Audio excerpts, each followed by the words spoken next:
So here today on the Floyds Fork with Zach Couch. Now Zach, a couple months back we had an opportunity for some group to come together and name a new crayfish species that you actually found and discovered, right? That's right, yeah. It was a project that started back in 2006 with my graduate school work, doing crayfish surveys around Louisville, and during that time we found out that there was a new species of crayfish here in Kentucky that no one knew existed. From there, the work has gone on for the last 10 years to describe that species and to give it a name, and we decided to auction off the naming rights. So we've got this partnership now with a group who is very interested in outdoors activity and conservation of native species that will hopefully be able to push this effort even further down the road.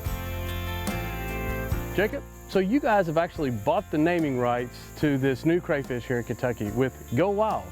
What'd you name it? We named it MoWild by GoWild. MoWild by GoWild. So tell me a little bit about what GoWild is and why you guys would want to name a crayfish. So we're a social commerce platform for outdoorsmen and women. So conservation, spending time in the outdoors, getting better at your hobbies is very important to us. So the platform was founded upon teaching and sharing your experiences out in the outdoors. But you guys were founded and still located right here in Kentucky. Yep, founded and based right here in Louisville, Kentucky. Well, I'll tell you what, I know you like to fish. Oh yeah. I know Floyds Fork has got a lot of smallmouth in it. Hopefully we can go catch a couple fish and learn a little more about GoWild. Yeah man, let's do it.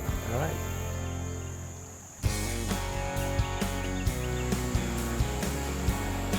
He's got one. Floyds Fork has got all three of our black bass species here in the state of Kentucky. This is a little spotted bass. It's got a lot of brown color in it, more so than you see on the big lakes. I wouldn't be surprised if there ain't a smallmouth sitting in here right beside it. Now this looks like the area that we want to fish. We got some deeper pockets. We've got moving water. This looks good. So tell me a little bit about what GoWild is. It's an app, right? Yeah, it's iOS, Android, and there's a web-based platform as well. Does it cost something to join?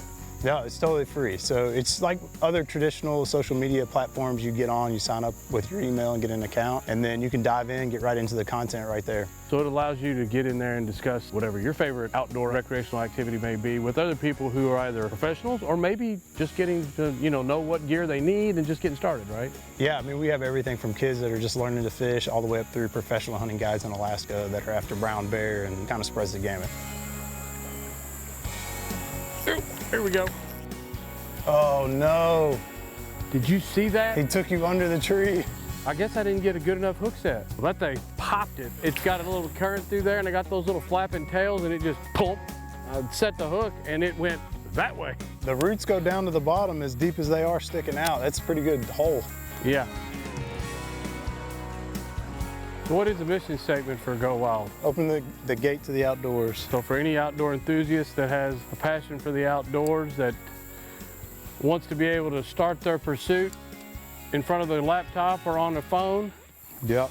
What can be intimidating about somebody getting into our sports new is that there's so much information out there. There's a lot of people that are really passionate about certain brands that are more for the elite hunters and anglers and stuff. And so we want to lower that expectation that you just need good knowledge and get out there and put in the time. Yeah, I got a little smallmouth that time.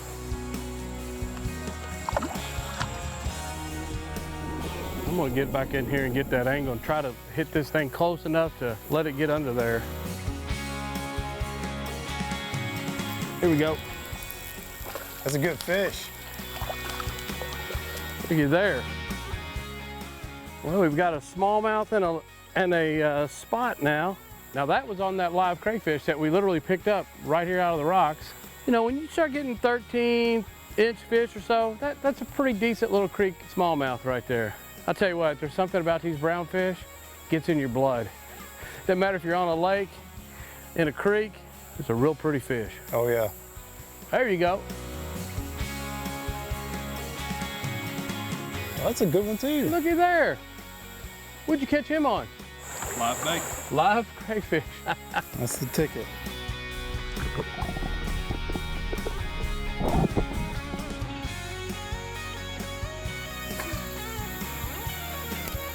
This one's about the right size. Now what I like to do is take a little hook This is actually a little circle hook, and then just put a split shot right there about 6-8 inches up it. We got a pretty decent amount of flow, so I got a pretty decent weighted split shot there. And that'll just let him get down there on the bottom. And then when it swims under a rock, every now and then I'll check it and pick it up and let it swim around and keep that process up just like that. We have a lot of species of crayfish here in Kentucky, right? Yeah, as far as we know right now, we've got about 65 species of crayfish, but we've got several other undescribed species out there that as we continue to do these surveys, we continue to find new species of crayfish. Moving crayfish from point A to point B, or any bait, can be a major problem, can it? Yeah, that's becoming an issue. I mean, we all know about Asian carp and the issues with moving bait, being like fishing bait and minnows from one water body to another one. The same issue is with crayfish, but even on a more localized scale. So today we're at Floyds Fork. We have one species of crayfish here called the Kentucky River crayfish. That's fairly common in this area, but you can go 5 air miles away from here to another creek in Jefferson or Bullitt County and find a completely new species of crayfish in that stream, and that's the only place in the world you'll find it.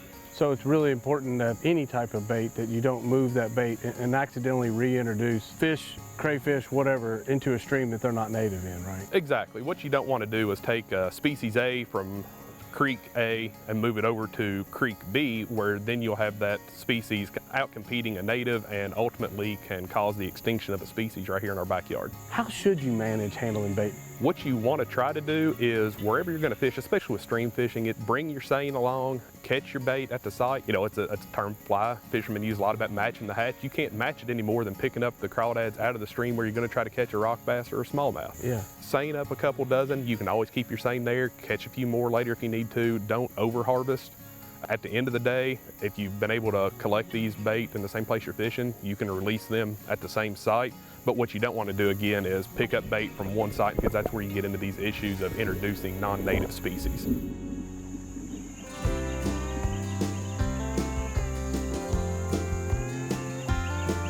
Well, Jacob, it's a pleasure getting to meet you and learning more about GoWild, and I'm excited that you guys won the rights to name this new crayfish species right here in Kentucky.